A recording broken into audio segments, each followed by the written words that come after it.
नमस्कार विद्यार्थी मित्रांनो, बऱ्याच दिवसापासून पीएचडी कोर्स वर्क परीक्षार्थी जे आहेत, जे विद्यार्थी आहेत ते अनेक दिवसापासून प्रतीक्षेत होते आणि संत गाडगेबाबा अमरावती विद्यापीठाने 8 मे 2025 रोजी लेटर नंबर 268/2025 या नावाचं पत्र काढलं आणि हे पत्र काय आहे? हे आहे आचार्य पदवी म्हणजे पीएचडी कोर्स वर्क परीक्षा 2025 बाबत।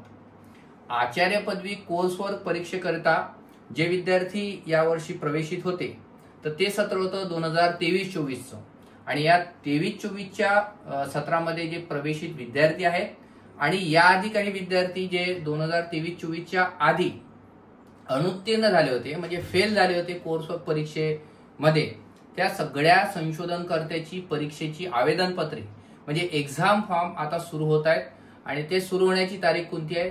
ती आहे 13 मे 2025 ते 22 मे 2025। लक्षपूर्वक ऐका, ही जी तारीख आहे ही आहे 13 मे 2025 म्हणजे 13 मे पासून आपले एक्झाम फॉर्म कोर्स वर्कचे सुरू होत आहेत आणि हे तब्बल 22 मे पर्यंत राहणार आहेत आणि या तारखेमध्ये ही सगळी प्रोसेस पूर्ण करायची आहे असं संत गाडगेबाबा अमरावती विद्यापीठाच्या या पत्राद्वारे आपल्याला हे वाचायला मिळते। या सगळ्या मध्ये सगळ्यात महत्वाचं म्हणजे की संशोधन केंद्र म्हणजे रिसर्च सेंटर आणि आपण म्हणजे संशोधक या दोघांनाही नेमकं काय करायचं आहे? सगळ्यात पहिले की आचार्य पदवी कोर्स वर्क परीक्षा जी आहे ही समर 2025 डायरेक्शन नंबर 35/2025 यानुसार आयोजित करण्यात येत आहे। हे जे नोटिफिकेशन आहे मित्रांनो, हे डायरेक्शन जे आहे हे डायरेक्शन यानुसार ही सगळी कार्यवाही विद्यापीठ पार पाडत आहे। सत्र 2023-24 करिता प्रवेशित विद्यार्थी आणि याआधीचे अनुत्तीर्ण म्हणजे फेल झालेले विद्यार्थी, मी रिपीट करतोय, या 2023-24 करता जे विद्यार्थी प्रवेशित आहेत म्हणजे जरी हे 2025 वर्ष सुरू आहे परंतु या वर्षामध्ये आपण 2023-24 या सत्रामधले विद्यार्थी आहोत तुम्ही आणि या आधीचे विद्यार्थी जे फेल झाले होते काही कारणास्तव, तर त्या सगळ्या विद्यार्थ्यांना आता हे एक्झाम फॉर्म भरता येतील। मग तुम्ही म्हणणार की मागच्याच वर्षी काय त्याच्या आधी सुद्धा काही विद्यार्थी फेल झाले आहेत, काही व्हिडिओ पाहणारे विद्यार्थी असतील की काही 22-23 मध्ये, काही 21-22 मध्ये फेल झाले, त्या विद्यार्थ्यांना सुद्धा या एक्झामला आपले फॉर्म भरता येतील। आता या संशोधनकर्त्याचे नाव आणि इतर सगळी माहिती कंपनीकडून पुरवण्यात येईल म्हणजे संशोधकाच्या संदर्भामध्ये, संशोधन केंद्राच्या संदर्भामध्ये काही दुरुस्ती असल्यास संशोधनकर्त्यांनी ती करायची आहे की विद्यापीठाकडे ऍडमिशन झाल्यानंतर त्यांची नोंदणी झाली होती म्हणजे त्यांचे एन्व्हायरमेंट झाले होते आणि ते सगळा डेटा विद्यापीठाकडे आहे। मित्रांनो, आचार्य पदवी कोर्स वर्क परीक्षा म्हणजे पीएचडीची कोर्स वर्क परीक्षा जी आहे, या पीएचडीच्या कोर्स वर्क परीक्षेचं जे फीज आहे, शुल्क जे आहे ते किती आहे? ते 500 रुपये शुल्क आहे मित्रांनो। संशोधनकर्त्याचे आयडी आणि password college log in ID मध्ये उपलब्ध करून दिले जातील म्हणजे 13 मे 2025च्या अगोदरच ही सगळी सुविधा विद्यापीठ ऑनलाईन पद्धतीने पार पाडणार आहे। संशोधनकर्त्याने संशोधन केंद्राकडून, नीट ऐका, म्हणजे तुम्ही पाहणारे संशोधक विद्यार्थी असतील तर संशोधनकर्त्याने संशोधन केंद्राकडून आयडी आणि पासवर्ड घ्यायचा आहे आणि परीक्षा आवेदन पत्र भरायची आहे। आता हे डिपेंड करते की त्या रिसर्च सेंटरवर जर तशी सुविधा असेल की ते रिसर्च सेंटर विद्यार्थ्याचे फॉर्म भरत असतील तर तशा प्रकारची देखील सुविधा विद्यार्थ्याला मिळू शकते। किंवा बरेच प्रश्न आहेत, बरेच मेसेज येतात की सर आम्ही बाहेर गावी आहोत, व्हॅकेशन मध्ये आहोत, आता फॉर्म भरायचा तर आम्ही कसं परत येऊ, काय करू? तर जर तुमच्या रिसर्च सेंटरने तुम्हाला कॉलेज आयडी आणि पासवर्ड म्हणजे कॉलेज लॉग इन मध्ये तुमचा स्टुडंटचा आयडी आणि पासवर्ड दिलेला असेल तर तुम्ही देखील ती प्रक्रिया पार पाडू शकता। त्यानंतर ही सगळी ऑनलाईन पद्धतीने फॉर्म भरल्यानंतर नेमकं संशोधन केंद्राला काय करायचं आहे की संशोधन केंद्राला ही सगळी आवेदनपत्र गोळा करायची आहेत आणि पुढे मी सांगेलच त्याच्या अगोदर की याकरता सगळ्यात पहिले की ही वेबसाईट आहे मित्रांनो, https://sgbu.youcanapply.com स्टुडंट लॉग इन वर तुम्हाला फॉर्म भरता येईल। हा स्टुडंट लॉग इन वर फॉर्म ओपन होणार आहे। ही पद्धती नवीन नाही आहे, या अगोदर देखील विद्यापीठाने पीएचडीच्या कोर्स वर्क परीक्षेच्या संदर्भात ही कार्यवाही चांगल्या रीतीने पार पाडलेली आहे। त्यामुळे आपल्याला एक विद्यार्थी म्हणून, एक संशोधक विद्यार्थी म्हणून आपल्याला या प्रोसेसला सामोरे जायचं आहे. रेग्युलर संशोधनकर्ते जे आहेत, म्हणजे जे यावर्षी ऍडमिटेड स्टुडंट होते, त्यांना examination form for regular student summer 2025 select करायचा आहे. काळजीपूर्वक ऐका. जे विद्यार्थी या वर्षीचे प्रवेशित पीएचडीचे विद्यार्थी आहेत, त्यांना एक्झामिनेशन फॉर्म भरताना रेग्युलर स्टुडंट समर 2025 हा ऑप्शन तुम्हाला क्लिक करून फॉर्म भरायचा आहे. कोर्स ऑफचा टाईप येईल, म्हणजे कोणता कोर्स आहे, तर त्या कोर्समध्ये पीएचडी घ्यायचा आहे. यूजी पीजी सगळ्या प्रकारचे अभ्यासक्रम येतील ऑनलाईन फॉर्म भरताना. तिथं काय घ्यायचं आपल्याला, पीएचडी घ्यायचा आहे. कोर्समध्ये जाऊन तुमची फॅकल्टी काय आहे, ह्युमॅनिटीज आहे, कॉमर्स मॅनेजमेंट आहे, सायन्स टेक्नॉलॉजी आहे की इंटरडिसिप्लिनरी आहे, तुम्ही ज्या फॅकल्टीची असणार ती फॅकल्टी निवडायची आहे. सेमिस्टरमध्ये कोर्सवर्क टाकायचं आहे आणि नेम ऑफ कॉलेज किंवा नेम ऑफ सेंटर तुमचं जे आहे, जे इन्स्टिट्यूट तुम्ही घेतलेलं आहे रिसर्च सेंटर, त्याचं नाव टाकायचं आहे. म्हणजे ते ऑलरेडी त्याच्यामध्ये फिट केलेलं असेल, तुम्हाला ते सिलेक्ट करायचं आहे. त्याच्यानंतर कॉलेज टाईप मध्ये तुम्ही रेग्युलर विद्यार्थी आहात तर तुम्हाला रेग्युलर सिलेक्ट करायचं आहे आणि नंतर प्रोसीड करायचं आहे. लक्षपूर्वक आहे का, ही रेग्युलर विद्यार्थ्यासाठी मी सांगितलं. त्यानंतर जे विद्यार्थी फेल्युअर आहेत, जे विद्यार्थी एक्स स्टुडंट आहेत, जे विद्यार्थी याआधी नापास झालेले आहेत, त्या विद्यार्थ्यांना बॅकलॉग म्हणून ओळखल्या जातील. हे बॅकलॉग संशोधनकर्त्याने एक्झामिनेशन फॉर्म मध्ये बॅकलॉग स्टुडंट समर 2025 हे ऑप्शन सिलेक्ट करायचं आहे. नीट लक्षपूर्वक ऐका काय सांगितलं मी, की जे विद्यार्थी आधी फेल झालेले आहेत कोर्सवर्कच्या परीक्षेत, त्यांना कोर्सवर्कची परीक्षा देऊन पुढची प्रोसेसला सामोरे जायचं असेल तर त्या विद्यार्थ्यांना बॅकलॉग स्टुडंट समर 2025 हे ऑप्शन निवडायचं आहे. ठीक आहे. यानंतर अनुक्रमांक 7 नुसार सिलेक्ट करायचा आहे. म्हणजे मग कोर्स टाईप, पीएचडीचा कोर्सवर्क, सेमिस्टर, ह्या सगळ्या बाबी मग तुम्हाला सिलेक्ट करायच्या आहे.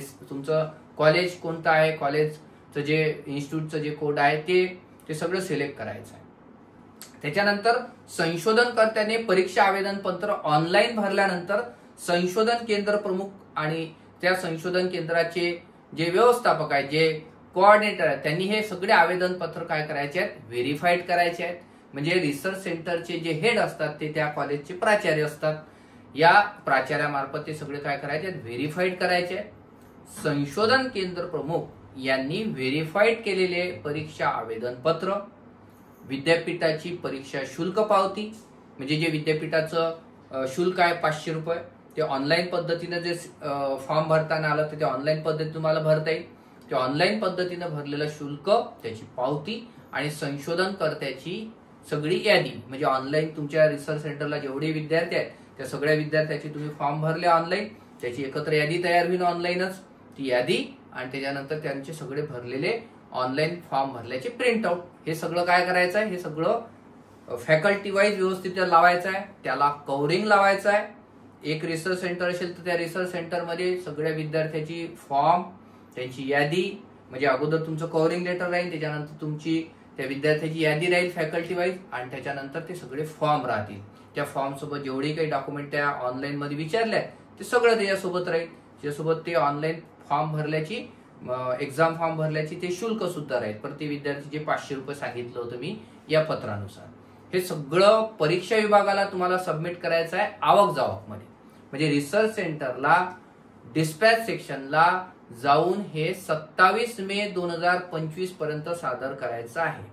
काळजीपूर्वक आहे का.